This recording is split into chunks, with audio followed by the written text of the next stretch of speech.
खुलुमबाय गोजोन फुंबिलिनि बयनिसिमबो गाहाम हामलायनायखौ जासिहरनाय थाबाय आं सिबि रानी ब्रह्म नोंथांमोनखौ एसबी बड निउज चेनेलाव गासैखौबो बरायबावनाय थाबाय नोंथांमोननि थाखाय आं गोदान मोनसे भिडिअ लानानै फैबावबाय अन्नानै भिडिअखौ जोबजासिम नायलांदो बिसायख'थिनि थाखाय उदाङै बाथ्रा दान्थेलायनायावनो गावजों गाव नारा-नाथार आरो दावराव-दावसि बिसायख'थिखौ लानानै गुदुं जानानै दं बिटिआर ओनसोला फैगौ 7 मेआव 3थि खोलोबनि लकसभा बिसायख'थिया खुंजागोन जेराव क'क्राझार लकसभा बियाबनि थाखायबो भट होनाय जागोन बेनि थाखाय क'क्राझार साइन्स कलेजाव प्राग निउजनि बानजायनायाव मोनसे हाबाफारि खुंनाय जादोंमोन बा उदां बाथ्रा दान्थेलायनाय आरो सांग्रांथि मेल खुंनाय जादोंमोन जेरै सोरनि दोलोआ मा खामानि मावदों बा मावाखै बेफोरनि सायाव उदाङै बुंफोरलायनायनि हाबाफारि लादोंमोन जाय हाबाफारियाव UPPL BJP BPF कंग्रेस आरो गुबुन गुबुन माहारियारि आफादफोराबो बाहागो लादोंमोन बेयावनो हाबाफारि जोबस्लाबैयावनो दुंहाव थासारि जानायखौ नुनो मोननाय जादों गावजों गावनि गेजेराव नारा-नाथार होदाव-होसि जानायखौबो नुनो मोननाय जादों जायनि थाखाय हाबाफारि जोबस्लाबैयावनो बन्द खालामनो गोनां जादों होननानैबो खौरां मोननाय जादों बिटिआरनि अनगायैबो सातसिंगिमारियावबो राजखान्थिनि दुंहाव बारजों रायजो राजाफोरनो जिरायनो थाखाय लाबोनाय चेयारा अख्राङाव बिरदों जेनेबा चेयारनि अखासो हादों बिसायख'थिनि फोसावदिं मेल खुंबाय थानायनि गेजेरावनो AIUDF आरो BJPनि मावथि आरो मददगिरि रायजो राजाफोरनि गेजेराव दावराव-दावसि जादों सासेया सासेनि सायाव चेयार खुबैदों बेबायदिनो गोबां सुबुंफोरानो गुबुन दोलोनि मावथिफोरनि सायाव चेयार खुबैलायदों सातसिंगिमारियाव जानो मोनदों बे जाथाया रायजोआव बोसोरनि गिबि दैबानाया जागायनो हमबाय सिलचर नोगोरा दैजों लोमसावदों सुबुंफोर थाग्रा न' गला बायदिफोराव दै हाबनायजों लोगोसे लामा सामाफ्रावबो दैजों आबुं जादों जायनि थाखाय गारि मटर खारनाय आरो सुबुंनि हान्था मेलायाव गोबां जेंना मोननो गोनां जादों माखासे साननिफ्रायनो थाद'नाय गैयै अखा हानायनि थाखाय सिलचर नोगोरा दैजों लोमसावदों मिउनिसिपेलिटिया दै नालाखौ सम मथे साफा खालामैनि थाखायनो अखा हानायनि थाखाय सिलचर नोगोरा दैजों लोमसावदों होननानै फोरमायथिदों रायजो राजाफ्रा रायजोआव सिखाव खावनायनि उदखारा खम जायाखै सान हर गामि ओनसोल जेरावबो सिखाव खावनायनि उदखारा जागासिनो दं बे समावनो गुवाहाटियाव हमनो हादों साबा गारि सिखावखौ नुनमाथि पुलिसा सिग्रोमनानै साबा गारि सिखावखौ हमनो हादों हमजानाय सिखावफोरनि मुङा फारियै प्रितम दास टिंकु दास जिसु बर' बिथाङा गरचकनि थागिबि गोमसार बसुमतारी बाक्सानि थागिबि आरो धीरा सांमा बिथाङा मेघालयानि थागिबि गोबां मटर साइकेलफोरखौ खावनानै बांलादेश फारसे सिखावै फानहरोमोन दुथांफोरा बे जाथायनि सोमोन्दै स्रोद खौरां मोननायनि उनावनो नुनमाथि पुलिसा सिग्रोमनानै साबा सिखावफोरखौ हमनो हादों मिरु नखरनि मन्त्रि अमित शाह बिथाङा साननैनि हाबाफारिजों आसामाव दावबायफैदों मैया गुवाहाटियाव मोनसे गेदेर हानजा सुरनाय हाबाफारि लादों जेराव अमित शाह बिथाङाबो बाहागो लादों बिथांनि अनगायैबो आसामनि गिबि मन्त्रि डक्टर हेमन्त बिश्व शर्मा मन्त्रि आरो MLA-फोराबो बाहागो लादों प्रमद बर' बिथाङाबो NDA-नि बिजाथिनि थाखाय जायगा जायगा बिसायख'थि फोसावदिं मेलाव बाहागो लादों चिरां जिल्लानि बिजनी पर्बतजरा आरो गुबुन गुबुन जायगायाव बिसायख'थिनि फोसावदिं मेल खुंदों प्रमद बर' बिथाङाबो गोजोन रैखाथि आरो जौगानाय फैबाय बे मोनथाम इस्युखौ लानानैनो बिसायख'थिनि फोसावदिं मेल खुंदों प्रमद बर' बिथाङा लोगोसे बिथाङा बुंथिदों दि थांनाय 17 बोसोराव हिंसायारि जाथाय जादोंमोन बुथारनाय जाथाय जादोंमोन आरो दादागिरि जादोंमोन दा बेफोर गैला गोजान जाबाय होननानैबो बुंथियो प्रमद बर' बिथाङा लोगोसे बिथाङा बुंथिबावो दि बे 3 बोसोराव बिटिआर सरकारा जौगानायनि खामानि मावदों जायनि थाखाय रायजो राजाफ्रा मदद होनानै ओंखारबोदों सिगांनि समाव जाख्ल'नाय आरो दादागिरिखौ गोजान खालामबाय आरो गैया खालामनायाव जाफुंसार जानो हाबाय होननानैबो बुंथियो प्रमद बर' बिथाङा थांनाय 2008, 2012 आरो 2014आव सोरनि सोरखार दंमोन होननानैबो सोंथि खालामो प्रमद बर'आ आरो दानि सोरखाराव 1,20,000नो हानि पाट्टा होनो हाबाय थांनाय 17 बोसोराव रायजो राजाफ्रा जेबो मोननो हायाखैमोन बेनिखायनो रायजो राजाफ्रा बिथांमोनजों गैलिया फैगौ बिसायख'थियाव नांगोल थानाय नंला होननानैबो बुंथियो प्रमद बर'आ BTechनि आयेनखौ लानानैनो ओंखाम जागासिनो दं दानि दैदेनगिरिफ्रा बे खोथाखौ बुंथिदों खाम्फा बरगयारिया जायनाखि दानि सोलिफु सोरखारा थांनाय 17 बोसोराव BTechआव जेबो जौगानायनि खामानि जायाखै होननानै अजद होबोबाय थादों बेनि सायाव फिननाय होदों MP बिजाथि खाम्फा बरगयारिया लामा दालां school college university ME school LP school बेफोरखौ सोरखारि खालामनाय होननानै उल्थायै सोंथि खालामफिनो खाम्फा बरगयारिया आरो UPPLआ गंसे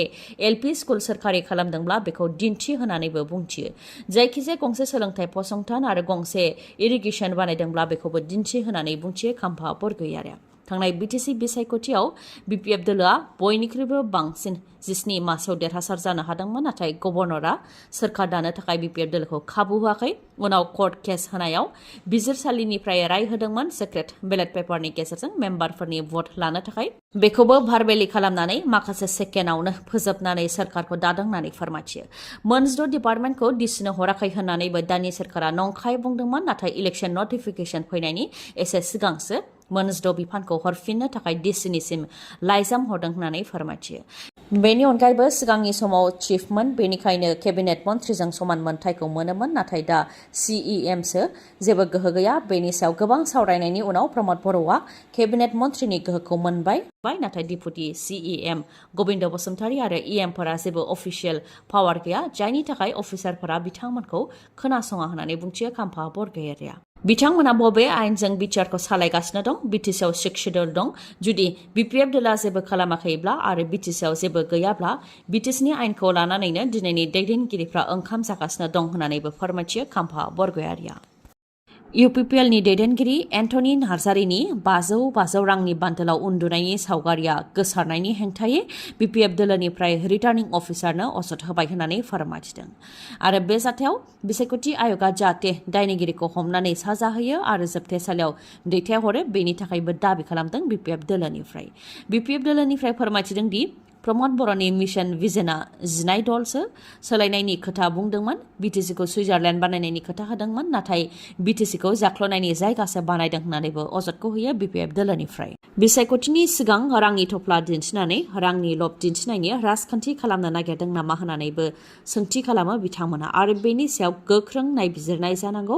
एन्टनी नार्जारिजों लोगोसे जयन्ती बसुमतारी आरो माखासे गासै 7 होननानैबो फोरमायथियो आरो बिथांमोनाव सोंनाय फिननाय लानो नांगौ गासै राङा 3 कोटी जानो हागौ होननानैबो फोरमायथियो आरो बेफोर रांखौ बबेनिफ्राय मोनदों UPPL नि गागि दैदेनगिरिनिफ्राय मोनदों ना सोरबा मन्थ्रि MLA निफ्राय मोनदों ना हा फाननानै बेफोर रांखौ मोनदों बेयो सोंनाय फिननाय लायोबानो रोखा जागोन होननानैबो बुंथियो दिल्लीनि गिबि मन्थ्रि आरो झारखन्डनि गिबि मन्थ्रिखौ ED आरो CBI नि गेजेरजों जोबथेसालियाव दैथायहरनो हायोब्ला बिथांमोनखौ मानो हाया होननानैबो बुंथियो आरो रांनि लब दिन्थिनानै BTCआव जेरैबायदि थासारि खालामनो नाजादों बिसोरखौ जोबथेसालियाव दैथायहरनांगौ होननानैबो दाबि खालामो आरो दायनिगिरिखौ साजा होआब्ला बिसायख'थि आय'गनि सायाव रायजो राजानि जि फोथायनाय बेयो गैया जालांगोन होननानैबो बुंथियो BPF दोलोनिफ्राय आसाम आयेन आफादनि बुंथिगिरि बिस्वजित दैमारिनि कनभयनि जाब्रबथाय गंसे ट्राकखौ अभारटेक खालामनो नाजानायावनो सौग्रावदों जायजों बिथांनि बडिगार्डआ जोखोम जानो गोनां जादों आरो बे सौग्रावनाय जाथायजों बिथांमोननि महिन्द्र स्कर्पिय' गारिनि मोखां बाहागोआ थेर-बेथेर जादों फोरमायथिनाय बायदिब्ला बिथांमोनहा क'क्राझारनिफ्राय सालबारि फारसे थांगासिनो दंमोन बेयावनो बङाइगावनि राकालदुबियाव बे जाब्रबथायजों मोगा-मोगि जानो गोनां जादों जायजों एसिस्टेन्ट साब इन्सपेक्टर हेमन्त गस्वामी बिथाङा जोखोम जादों उनाव बिथांखौ बङाइगावनिनो गंसे देहा फाहामसालियाव थिसननाय जादों बेनि अनगायैबो बिस्वजित दैमारि बिथाङा राजखान्थिनि सायावबो माखासे खोथा बुंथिदों बिथाङा फोरमायथिदों दि मिरु सरकार रायजो सरकार आरो बिटिआर सरकारा जेरैबायदि खामानि मावदों बेजों रायजो राजाफ्रा गोजोनदों मिरुनि आरो रायजोनि बिथांखिफोरा BTCआव इमप्लिमेन्ट जादों फसंथानारि जौगानायनि अनगायैबो रायजो राजाफ्राबो मुलाम्फा मोननो हादों जेरै रेशन कार्डनि गेजेरजों बेसेन नाङै माइरं LPG सिलिन्डार मोननो हादों आयुष्मान कार्डनि गेजेरजों बेसेन नाङै बेमार आजार फाहामथाय होनाय लाखपति बायद' बायदि बिथांखिफोरनि गेजेरजों आइजोफोरखौ बोनथुमनानै दोनदों आरो आइजोफोराबो मुलाम्फाखौ मोननो हादों बेनिखायनो नरेन्द्र मदि बिथाङानो देरहागोन होननानैबो दाबि खालामदों बिस्वजित दैमारिया बोथोर बिगियाना बोथोरखौ लानानै फिन सांग्रांथि फोसावदों चिरां जिल्ला बाक्सा बरपेटा कामरुप रुरेल कामरुप मेट्र' बेफोर जिल्लाफ्राव फैगौ 2 मेयाव गोमो गाबनि सांग्रांथि फोसावदों गोबां अखा हानायजों लोगोसे बारहुंखा बारगोननि इसारा होदों घन्टासेयाव 40 निफ्राय 50 किल'मिटार गोख्रैथिजों बारनो हानाय बार फैगोन होननानै इसारा होदों बोथोर बिगियाननिफ्राय ओजोंहाय क'क्राझार आरो उदालगुरि जिल्लायाव जेबो सांग्रांथि फोसावाखै फारसेथिं चराइदेव डिब्रुगड़ तिनसुकिया डिमा हासाव काछार हाइलाकान्दी करिमगन्ज बेफोर जिल्लाफोराव फैगौ 3 मेसिम गोमो गाबनि सांग्रांथि फोसावदों गोबां अखा हानायजों लोगोसे घन्टासेयाव 40 निफ्राय 50 किल'मिटार गोख्रैथिजों बारनाय बारहुंखा फैगोननि इसारा होदों बोथोर बिगियाननिफ्राय बेफोर जिल्लाफोरनि अनगायैबो वेस्ट कार्बि आंलं गलाघाट सनितपुर शिबसागर बेफोर जिल्लायावबो फैगौ 3 मेसिम गोमो गाबनि सांग्रांथि फोसावदों क'क्राझार CITआ नोंथांमोनखौ एन्ट्रेन्स एग्जामनि थाखाय हांख्रायहरदों CIT क'क्राझारनि गुबुन गुबुन प्रग्रामाव मुं थिसन्नो थाखाय एन्ट्रेन्स एग्जामनि थाखाय रोंगौथि गोनां लाइमोनफोरखौ हांख्रायहरदों। एन्ट्रेन्स एग्जामनि थाखाय अनलाइन एप्लिकेसन होनाया थांनाय 4 मार्चनिफ्राय जागायजेनबाय आरो 31 मे 2024 सिम थागोन। CIT क'क्राझारनि गुबुन गुबुन प्रग्राम बा कर्स जेरै diploma, BTech, BDes, MTech, MDes आरो PhD आव मुं थिसन्नो थाखायनो सेन्ट्रेल इन्स्टिट्युट अफ टेक्न'लजि क'क्राझारआ एन्ट्रेन्स आनजाद खुंनो आखायाव लादों। CIT क'क्राझारनि गुबुन गुबुन प्रग्राम आरो ब्रान्चफोरा जाहैबाय सिभिल इन्जिनियारिंआव diploma, computer science and engineering, electronic and communication engineering, food processing technology आरो माखासे ब्रान्च बेफोराव डिप्ल'मा। बेनि अनगायैबो सिभिल इन्जिनियारिंआव BTech, कम्पिउटार साइन्स एन्ड इन्जिनियारिंआव BTech, इलेक्ट्रनिक्स एन्ड कमिउनिकेसन इन्जिनियारिंआव BTech, food engineering and technology आरो इन्स्ट्रुमेन्टेसन इन्जिनियारिंआव BTech, माल्टिमिडिया कमिउनिकेसन एन्ड डिजाइनआव BDes, water resources and hydraulic इन्जिनियारिंआव MTech, computer science and engineering, food engineering and technology, green energy technology बेयाव MTech। बेनि अनगायैबो multimedia communication and डिजाइनआव MDes। बेनि अनगायैबो सिभिल इन्जिनियारिंआव PhD, computer science and engineering, electronics and communication engineering, food engineering and technology, instrumentation engineering, multimedia communication and design, physics, mathematics, chemistry आरो humanities and social science बेफोराव PhD। आरो बेफोर प्रग्रामफोराव मुं थिसन्नो थाखाय रोंगौथिया जानो नांगोन डिप्ल'मानि डाइरेक्ट एन्ट्रिनि थाखाय थाखो 10 उथ्रिसारनाय नङाबा आनजाद होनाय जानो नांगोन। लेटारेल एन्ट्रिनि थाखाय साइन्सआव थाखो 12 उथ्रिसारनाय नङाबा आनजाद होनाय जानो नांगोन, नङाब्ला ITI उथ्रिसारनाय जानो नांगोन। BTechनि डाइरेक्ट एन्ट्रिनि थाखाय साइन्सआव थाखो 12 उथ्रिसारनाय जानो नांगोन, नङाबा आनजाद होनाय जानो नांगोन। लेटारेल एन्ट्रिनि थाखाय इन्जिनियारिं बा टेक्न'लजियाव डिप्ल'मा थानाय जानो नांगोन। भार्टिकेल एन्ट्रिनि थाखाय CIT क'क्राझारनिफ्राय टेक्न'लजि बा इन्जिनियारिंआव डिप्ल'मा थानाय जानो नांगोन।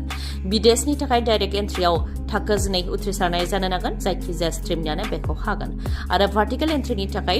क'क्राझार CITनिफ्राय AMT आव डिप्ल'मा थानाय जानो नांगोन। बेनि अनगायैबो माखासे गोजौ थाखोनि सोलोंथाइनि थाखाय रोंगौथिखौ नोंथांमोना स्क्रिनाव नायनानै लानो हागोन आरो नोंथांमोनहा मोजाङै मिथिबावनो लुबैदोंब्ला 7086187124 नङाब्ला 9365031406 बे नाम्बाराव खौरां लाहरनो हागोन। गोजोन्थों।